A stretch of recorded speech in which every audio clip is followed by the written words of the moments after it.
मैं आपको गिफ्ट दे देता हूँ और आप सबको कॉपी चाहिए तो सबको दिलवा देता हूँ। एक ये मोहन भगवत जी को भी भिजवा दीजिए। सर, तुम्ही म्हणता की भारत जोडा, परंतु तुमचे सगळे विरोधक असे म्हणतात की भारत तुटलाच नाही, जोडण्याचा कुठं प्रश्न आहे? भारत नेमका कुठं तुटलेला आहे असं वाटतं तुम्हाला? समझ गए, मराठी समझता हूं मैं। तो आपने कहा कि भारत जोड़ो की क्या जरूरत अगर भारत टूटा ही नहीं। देखिए, भारत में पिछले 8 साल से डर का माहौल, नफरत और हिंसा फैलाई जा रही है। शायद बीजेपी के नेता हिंदुस्तान के किसान से बात नहीं करते हैं, हिंदुस्तान के युवाओं से बात नहीं करते हैं, क्योंकि अगर वो उनसे बात करते तो उनको पता लगता कि हिंदुस्तान के किसान को, हिंदुस्तान के युवा को सामने का रास्ता नहीं दिख रहा। बेरोजगारी फैल रही है, महंगाई फैल रही है, किसान को सही दाम नहीं मिल रहा। ठीक है, तो इस माहौल के खिलाफ खड़े होने के लिए हमने भारत जोड़ो यात्रा शुरू की है और ये कन्याकुमारी से श्रीनगर तक जाएगी। और अगर लोगों को नहीं लगता कि इस यात्रा की जरूरत है तो फिर लाखों लोग बाहर नहीं निकलते। Thank you. भैया, ये आपको कांग्रेस प्रेसिडेंट से पूछना पड़ेगा, खारगे जी से। He is now the president of the Congress party and he is the person who is going to give direction. मेरा लक्ष्य भारत जोड़ो यात्रा पर है। अब ये इसमें 2-3 महीने और लगेंगे, तो मेरा पूरा का पूरा फोकस इस यात्रा पे है और बहुत बहुत अच्छा लग रहा है मुझे, क्योंकि बहुत सीखने को मिल रहा है, बहुत लोगों से समझने को मिल रहा है और बहुत प्यार मिल रहा है। 1933ला आजच्या दिवशी 17 नोव्हेंबरला महात्मा गांधी सभा होती वाडेगावला. ते वाडेगाव गाव आहे, तिथेच गाव समजा. आणि आज तुम्ही इथे नेमकं ते हे प्लॅनिंग होतं यात्रेचं केलेलं की हा योगायोग आहे? देखिए, पॉजिटिव बात है। प्लान तो नहीं है, मगर महात्मा गांधी कुछ चीज थे और हम कुछ और हैं। मतलब कोई ये कंपैरिजन मत कीजिए प्लीज, ये हमें मतलब ये गलत कंपैरिजन है। ही इज महात्मा गांधी ने देश को रास्ता दिखाया। महात्मा गांधी ने अपनी पूरी जिंदगी देश के लिए लड़ने में लगा दी, तो कोई कंपैरिजन नहीं।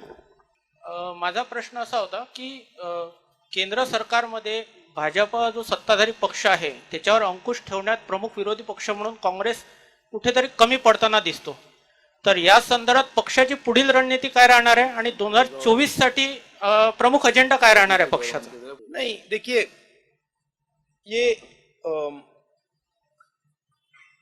ये जो लड़ाई है इसको सबसे पहले ठीक तरीके से समझना है। आमतौर से क्या होता है, लोकतंत्र में एक पॉलिटिकल पार्टी दूसरी पॉलिटिकल पार्टी से लड़ती है और जो युद्ध का मैदान होता है उसको जो देश के इंस्टीट्यूशंस होते हैं वो उस युद्ध के मैदान में फेयरनेस क्रिएट करते हैं। आज क्या है कि ये एक राजनीतिक पार्टी और दूसरी राजनीतिक पार्टी के बीच में लड़ाई नहीं है, और मैं सिर्फ कांग्रेस की बात नहीं कर रहा हूं। एक तरफ हिंदुस्तान के सारे इंस्टीट्यूशंस खड़े हैं, बोलना नहीं चाहिए, मगर विपक्ष का प्रेस पे तो कंट्रोल नहीं हैगा, प्रेस पे तो कंट्रोल नहीं है ना, तो बीजेपी का प्रेस पे कंट्रोल है, इंस्टीट्यूशनल स्ट्रक्चर पे कंट्रोल है, जुडिशरी पे प्रेशर डालते हैं। तो ये परसेप्शन सच परसेप्शन नहीं है, ये परसेप्शन सुपरफिशियल ऊपर का परसेप्शन है। मगर अगर आप नीचे जाएं और जनता से पूछें तो आपको बहुत एकदम दिख जाता है कि जनता क्या कह रही है और ऊपर परसेप्शन क्या बन रहा है, उसमें फर्क है। कन्याकुमारी पासून तुम्ही जी पदयात्रा सुरू केलेली आहे भारत जोडोची, सॉरी, एक मैं थोड़ा इसमें और कहना चाहता हूं, देखिए हमने ये सब एवेन्यूज ट्राई की, प्रेस की एवेन्यू ट्राई की, हमने पार्लियामेंट में अपनी बात रखने की कोशिश की, सिर्फ मैंने नहीं, सिर्फ कांग्रेस पार्टी ने नहीं, विपक्ष की सब पार्टियों ने। ठीक है, जब हम वहां कुछ बोलने की कोशिश करते हैं, चाहे वो नोटबंदी की बात हो, चाहे वो जीएसटी की बात हो, चाहे वो चाइना की बात हो, वो माइक ऑफ हो जाता है। तो यात्रा हमने इसलिए चालू की है कि हमारा और विपक्ष को कोई और रास्ता ही नहीं बचा है। राहुलजी, कन्याकुमारी पासून तर आता मध्य महाराष्ट्रापर्यंत तुमची भारत जोडो यात्रा सुरू आहे. या दरम्यान सर्वात मोठी समस्या देशात काय आढळली तुम्हाला तुमच्या पाहणीत? सबसे बड़े मुझे दो प्रॉब्लम्स दिख रहे हैं. एक प्रॉब्लम है कि युवा को यह भरोसा नहीं है कि उसे रोजगार मिल सकता है, चाहे वो कुछ भी पढ़ ले, किसी भी यूनिवर्सिटी में चला जाए, सर्टिफिकेट मिल जाए, मगर वो आपको गारंटी करके ये नहीं कह सकता कि अगर मैंने इंजीनियरिंग की ट्रेनिंग की है तो मैं इंजीनियर बनूंगा या मजदूरी करूंगा. और ये यूनिवर्सल है, मतलब मुझे जो पढ़ाई कर रहे हैं उनमें से एक युवा नहीं मिला जिसने कहा हाँ मुझ में कॉन्फिडेंस है कि मुझे रोजगार मिल जाएगा. तो ये पहला बड़ा मुद्दा है. उसको अगर आप थोड़ी गहराई से देखें तो उस युवा के माता पिता ने मेहनत करके उसे उसकी शिक्षा के लिए पैसा मोस्टली प्राइवेट प्लेयर्स को दिया है, प्राइवेट इंस्टीट्यूशंस को दिया है. एक तरफ वो दिन भर काम करते हैं, दूसरी तरफ महंगाई बढ़ती जा रही है, और तीसरी साइड जो उनका भविष्य है, उनका जो बेटा हो या उनकी बेटी हो, उसका रास्ता बंद है. तो पहला प्रॉब्लम यह है. दूसरा प्रॉब्लम किसानों का प्रॉब्लम है. जो देश को भोजन देता है, जो प्रोडक्टिव एलिमेंट है हिंदुस्तान, उसको कोई सपोर्ट नहीं, उसको कोई मदद नहीं है, उसको सही दाम नहीं मिलता. वो बीमा भरता है, उसको जब आंधी आती है, तूफान आता है, उसको मतलब पैसा नहीं मिलता, कर्जा माफ उसका कभी नहीं होता. तो ये दो बड़े मुद्दे, बड़े प्रॉब्लम्स दिख रहे हैं. और तीसरा जो है जुड़ा हुआ है कि सब लोग ये कहते हैं कि अगर शिक्षा में हमें पैसा देना पड़ रहा है, अस्पतालों के लिए हमें पैसा देना पड़ रहा है, मतलब सरकारी अस्पताल नहीं बचे, सरकारी स्कूल्स कॉलेजेस नहीं बचे. महाराष्ट्र में तो स्कूलों को बंद किया जा रहा है. 20 बच्चों से अगर कम है तो उनको बंद ही करा जा रहा है. तो वो कह रहे हैं कि भैया अगर ये पैसा हम यहां डाल रहे हैं, ये जा कहां रहा है, किसके हाथ जा रहा है? तो वो इनइक्वालिटी की बात है और सबको मालूम है. मैं किसानों से पूछता हूं, भैया एक बात बताओ, ये आपका सिलेंडर, गैस सिलेंडर महंगा हुआ, पेट्रोल का दाम बढ़ा, आपके जेब में से पैसा जा रहा है, ये जा कहां रहा है? इमीडिएटली आंसर मिलता है, सब जानते हैं. Mega coaching Z24. ये देखिए, ये मेरे लिए सबसे जरूरी डॉक्यूमेंट है. ये देखा आपने, दिख रहा है आपको? और इसमें आप देख लीजिए, ये सावरकर जी की चिट्ठी है जिसमें उन्होंने अंग्रेजों को लिखा है. और मैं पूरी चिट्ठी आपको पढ़नी होगी, देख लीजिए, मैंने हाईलाइट भी कर रखी है, मगर मैं सिर्फ आखिरी लाइन पढ़ना चाहता हूं. अंग्रेजी में लिखी है तो मैं अंग्रेजी में बोल देता हूं. I beg to remain, sir, your most obedient servant, V.D. Savarkar. Hindi में ट्रांसलेशन कर देता हूं. सर, मैं आपका नौकर रहना चाहता हूं. ये मैंने नहीं लिखा, ये सावरकर जी ने लिखा है. तो इसको आप पढ़ लीजिए, देख लीजिए. अगर फडणवीस जी देखना चाहते हैं इसको, वो भी देख लें. तो मैं तो इसमें बहुत क्लियर हूं. सावरकर जी ने अंग्रेजों की मदद की थी, मतलब यात्रा को रोकने के लिए. रोक दीजिए, कोई प्रॉब्लम नहीं है, रोक दीजिए. देखिए, किसी का कोई विचार हो उसको रखना चाहिए. और अगर सरकार को लगे कि भारत जोड़ो यात्रा को रोक देना चाहिए तो रोकने की कोशिश कीजिए, करिए. मैं ये आप डिस्ट्रैक्ट करने का बहुत अच्छा तरीका है। हमारा काम भारत जोड़ो यात्रा का काम है, हमें भारत को जोड़ना है। ये इस सवाल के बारे में हम सोच ही नहीं रहे।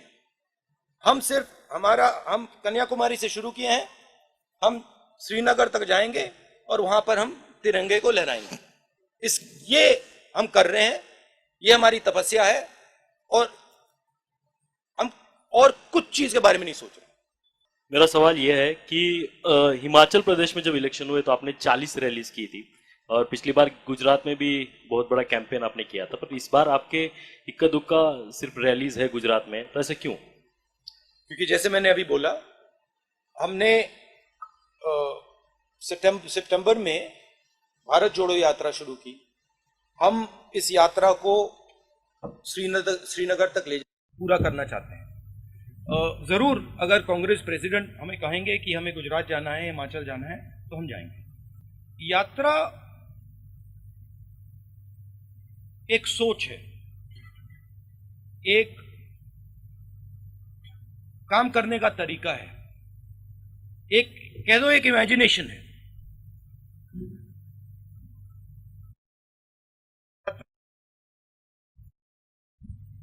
तो मुझे और हम सबको लगा था कि जो बीजेपी की अप्रोच है,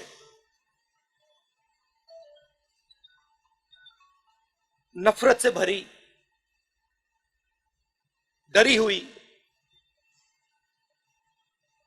हिंसा फैलाने वाली अप्रोच, उन्होंने हिंदुस्तान को एक इमेजिनेशन दिया है कि देखो ये रास्ता है, देश में नफरत फैलाओ, लोगों को डराओ, गरीबों को कुचलो। उन्होंने ये रास्ता दिया है। यात्रा की कोशिश है, और ये यात्रा इसमें सफल हो गई है। यात्रा की कोशिश है कि देश को बताना कि देखिए सिर्फ ये तरीका नहीं है, एक और तरीका है। जयराम रमेश जी ने कहा कि हमने प्रेस से 6-7 बार बात की। आपने अभी कहा कि बीजेपी के किसी नेता ने कहा कि यात्रा को रोक देना चाहिए। मैंने ये यहां तो नहीं कहा ना कि वो बिल्कुल गलत बोल रहा है, उसको चुप कीजिए, उसको मारिए, उसने कैसे बोला, नहीं। मैं कह रहा हूं देखिए उसकी राय है, अगर वो सोचता है उसको रखे, और अगर सरकार सोचती है कि इस यात्रा से देश को नुकसान हो रहा है तो रोक दो, कोई प्रॉब्लम नहीं है। ये काम करने का एक बिल्कुल अलग तरीका है, प्यार का तरीका, भाईचारे का तरीका, रिस्पेक्ट का तरीका। तो ये दो हमने विजन दिखाए हैं। अब यात्रा जो हमने रखी है, जो हमने की है, इसमें से पॉलिसीज भी निकलती हैं। अगर वो कहते हैं कि भैया देखो किसान को कुचल दो, किसान को सही एमएसपी मत दो, किसान को बीमा का पैसा नहीं मिलना चाहता, तो इस यात्रा के इमेजिनेशन से एक और तरीका निकलता है। किसान की बात सुनो, किसान से गले लगो, किसान की इज्जत करो।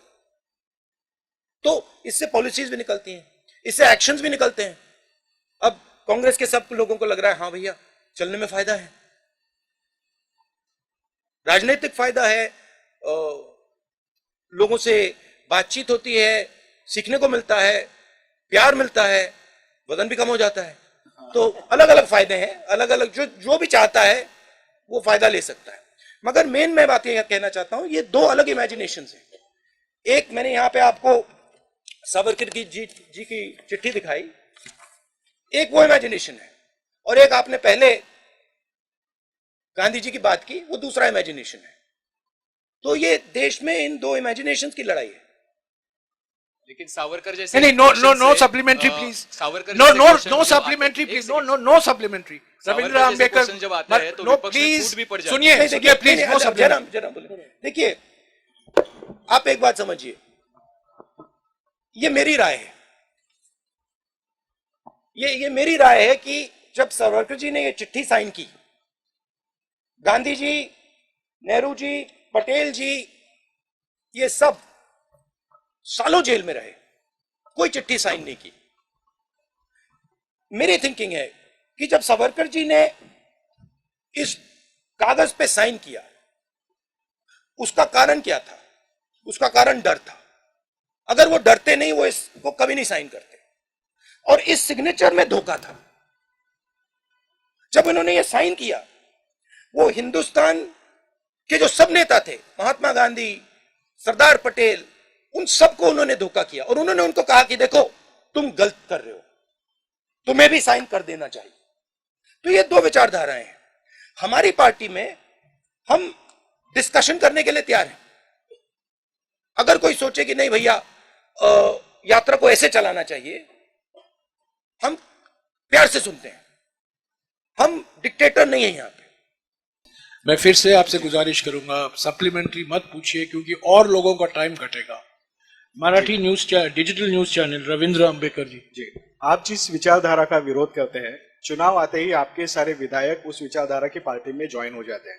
क्या आपकी इस भारत जोड़ो से इस समस्या का हल निकलेगा? ये एक सवाल अभी मेरे साथ एक शिवसेना के एमएलए चल रहे थे, वो कह रहे थे 50 करोड़ रुपए उनको ऑफर किया था, वो नहीं गए, बहुत सारे और गए। तो देखिए, एक प्रकार से ऑपोजिशन की सफाई भी हो रही है। जो भी करप्ट लोग हैं, जो 10 करोड़ के लिए, 15 करोड़ के लिए, 50 करोड़ के लिए बिक जाते हैं, वो बीजेपी जा रहे हैं। अच्छी बात है। हिंदुस्तान में साफ सुथरे लोगों की कमी तो नहीं है। या विदर्भामध्ये शेतकऱ्यांच्या आत्महत्या प्रचंड होतात. हे 6 जिल्हे शेतकऱ्यांच्या आत्महत्येसाठी हे होते. आता पूर्ण देशभर शेतकऱ्यांच्या आत्महत्या होतात. तर त्यासाठी आपल्याकडे काही आपल्या डोक्यात काही प्लॅन आहे का शेतकरी आत्महत्या थांबवण्यासाठी? आपने विदर्भा बोला तो मैं विदर्भ के बारे में थोड़ा सा बोलना चाहता हूं। जब हम विदर्भ के बाउंड्री पे थे,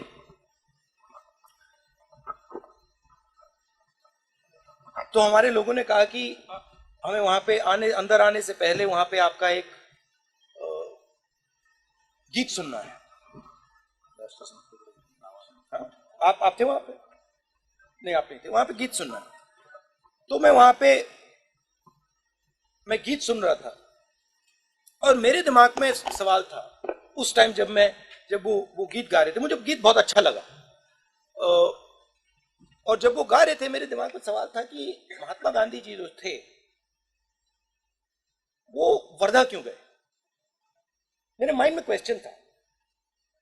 कितनी जगह है हिंदुस्तान में, कितने स्टेट्स हैं, वो यहां क्यों आए? तो मेरे दिमाग में ये सवाल था और मैं सोच रहा था। और फिर गीत के बाद वहां पे एक बड़ा सा आपने गेट लगा रखा, और गेट के जैसे मैं अंदर गया, 10 मिनट नहीं हुए, मुझे बात समझ आ गई कि जो कांग्रेस की जो आइडियोलॉजी है, वो एक्चुअली विदर्भ में है।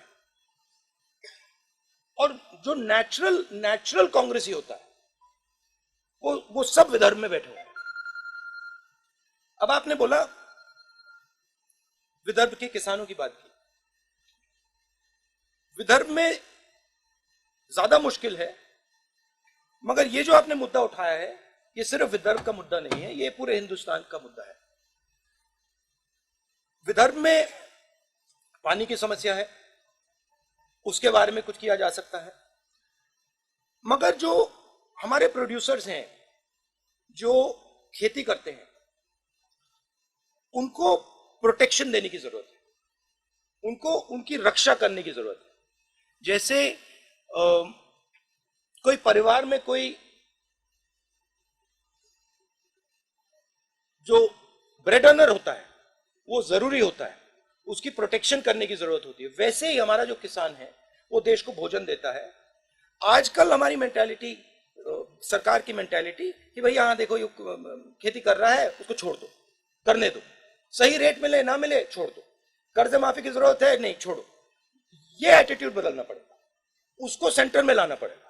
कहना पड़ेगा कि नहीं, ये सबसे जरूरी चीज है, और ये देश को भोजन देते हैं, ये 24 घंटा काम करते हैं, और सरकार और देश का फर्ज बनता है कि वो इनकी रक्षा करे। अब रक्षा कैसे होगी? रक्षा उसको सही दाम देने से। हम न्याय योजना लाए थे, समझा दूं या आप जानते हो उसके बारे में? हर महीने हिंदुस्तान के सबसे गरीब लोगों को डायरेक्ट बैंक अकाउंट में पैसा, 72,000 रुपए साल के हर फैमिली को। तो उससे गरीब किसान के नीचे एक फ्लोर, फर्श बन जाएगा, उसके नीचे वो गिर ही नहीं पाएगा। तो नीचे आपने उसको मिनिमम पैसा दे दिया, कम से कम पैसा, और साइड से आपने उसकी रक्षा की। आपने उसको जब उसको कर्जे की जरूरत, जब उसके कर्जा ज्यादा हो जाए, आप सेंसिटिविटी से सुनो, आप उसकी बात समझो। जब उस पर प्रेशर आता है, आप उस प्रेशर को रिलीज करो। तो ये सब काम बहुत आसानी से किया जा सकता है। हमने यूपीए की सरकार में ये काम किया था। और आप विदर्भ के किसान से पूछो, जब विदर्भ को दर्द हो रहा था, यूपीए ने एकदम यहां पे पैकेज दिया था। अखिलेश मिश्रा, नवभारत। राहुल जी, उत्तर प्रदेश में पार्टी आपकी बहुत कमजोर होती जा रही है, आपकी यात्रा उधर से क्यों नहीं जा रही है? ये जो यात्रा है ना, ये इसका लक्ष्य कन्याकुमारी से कश्मीर तक जाने का है। नहीं, आप चले गए, सवाल पूछ लिया। हाँ, जवाब नहीं चाहते क्या? हाँ, तो ये यात्रा कश्मीर तक जाएगी और कन्याकुमारी से ये शुरू हुई है। अब मुझे पता नहीं ये किसने बात बोल दी कि ये यात्रा उत्तर प्रदेश से नहीं निकलेगी। मुझे नहीं मालूम किसने बोला है, क्योंकि दिल्ली के बाद ये यात्रा उत्तर प्रदेश से निकलेगी। उत्तर प्रदेश से हरियाणा जाएगी, हरियाणा से पंजाब जाएगी, पंजाब से जम्मू जाएगी। तो पता नहीं ये मिस इन्फॉर्मेशन कौन फैला रहा है, मगर ये यात्रा यूपी में जाएगी। गजानन अवस्थी, लोकमत समाचार। एक मेरी एक्चुअली शिकायत है कि यूपी में थोड़ा और जाना चाहिए था, बट अगर हम थोड़ा और जाएंगे तो वो रास्ता फिर ज्यादा लंबा हो जाएगा। इसलिए हमने यूपी में शायद 2-3 डिस्ट्रिक्ट्स में हम जाएंगे, 3, 4, 5 दिन जाएंगे। मैं राहुल जी से निवेदन करूंगा कि उनके जवाब के कारण हम इसको 5 मिनट बढ़ा सकते हैं तो अच्छा। हाँ, बढ़ा। ठीक है, गजानन अवस्थी प्लीज, लोकमत समाचार। हेलो सर, राज्य के अभी की जो खस्ताहाल एक minute please, Gajanan Awasthi. Sir, राज्य की जो खस्ताहाल स्थिति है अभी महाराष्ट्र की, तो ये पदयात्रा का उस पर कुछ असर होगा क्या वर्तमान राज्य की स्थिति पर?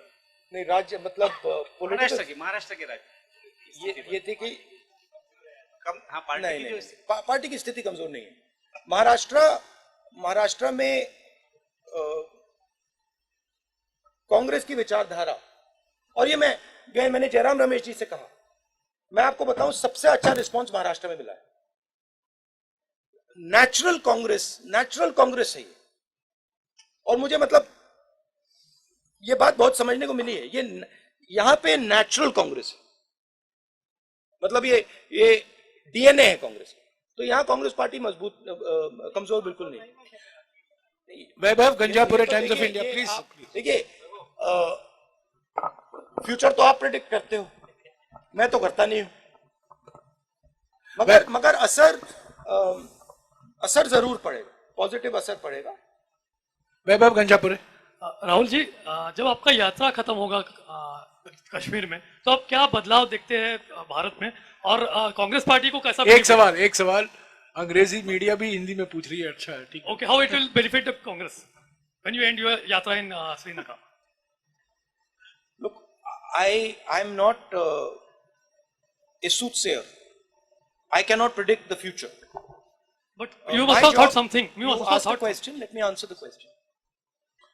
My job is to do what I see as my duty, and I felt that my duty, in a time when India is internally fractured, in pain, where violence is being spread across the country, where hatred is being spread across the country, I felt it is my duty to show that there is another way possible.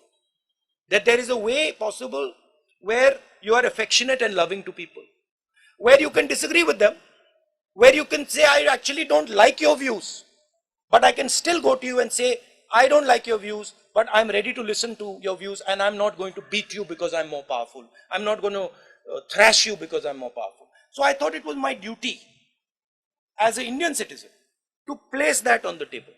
And that is the idea of the Bharat Jodo Yatra. Now, please don't misunderstand.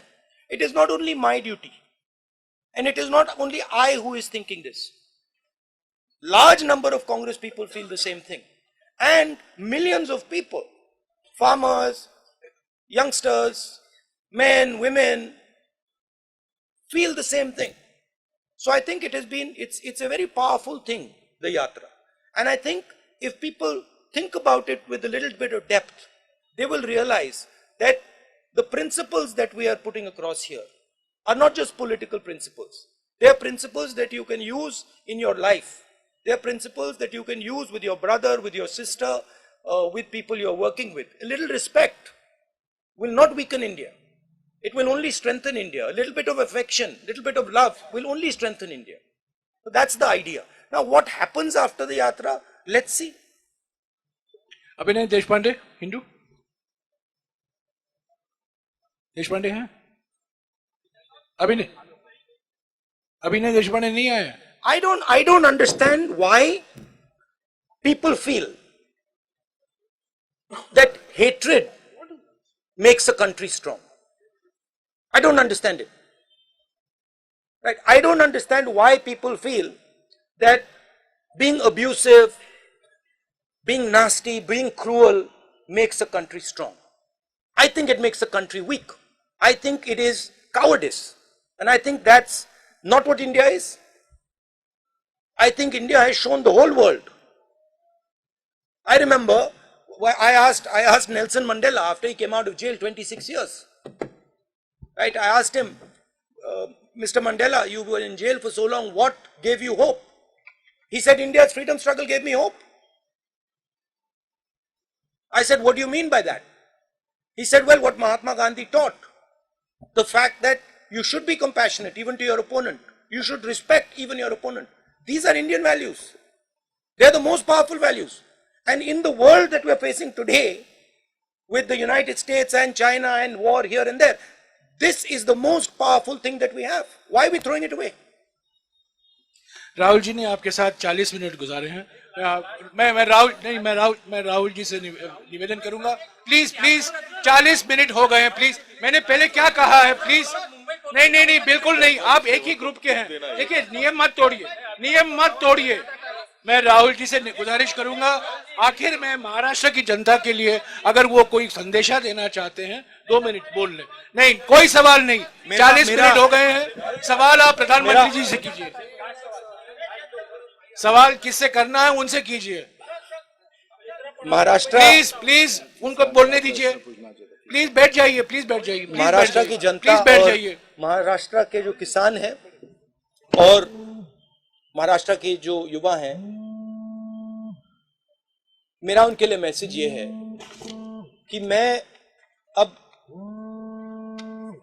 13 दिन 14 दिन आपकी सड़कों पे चला हूं मैं 13-14 दिन आपकी सड़कों पे चला हूं और दो दिन में 3 दिन में हमारा यहां से ट्रांजिशन हो जाएगा हम मध्य प्रदेश जाएंगे इन सड़कों पे मैंने आपसे खुल के बातचीत की है लाखों लोगों से मिला हूं युवाओं ने अपने सपने मेरे सामने रखे किसानों ने अपना दर्द मेरे सामने रखा और आपने सबने मुझे बहुत बड़ा तोहफा गिफ्ट दिया है आपने मुझे इन सड़कों पे सिखाया है शिवाजी महाराज के बारे में, ज्योतिबाई फूले जी के बारे में, अंबेडकर जी के बारे में आपने सिखाया है। मैं आपको ये बता सकता हूं कि महाराष्ट्र के सड़कों पर चलने से पहले और 14-15 दिन बाद जो मेरी राजनीतिक समझ थी महाराष्ट्र के बारे में, किसानों के बारे में, वो आपने बदल दी है। तो मैं आपका दिल से धन्यवाद करना चाहता हूं और मैं इस सफर को अपनी पूरी जिंदगी नहीं भूलूंगा। और आपका जो प्यार है मुझे खत्म करने दीजिए, मुझे खत्म करने दीजिए। ये don't disturb brother don't disturb. शुक्रिया राहुल जी, अभी आपका फोटो तो नहीं तो मैं दिल से महाराष्ट्र की जनता को और लास्ट में जो पुलिस ने हमारी मदद की है, जो चले हैं हमारे साथ, उनको भी काफी धक्के लगे हैं, उनका भी मैं दिल से धन्यवाद करता हूं। Thank you.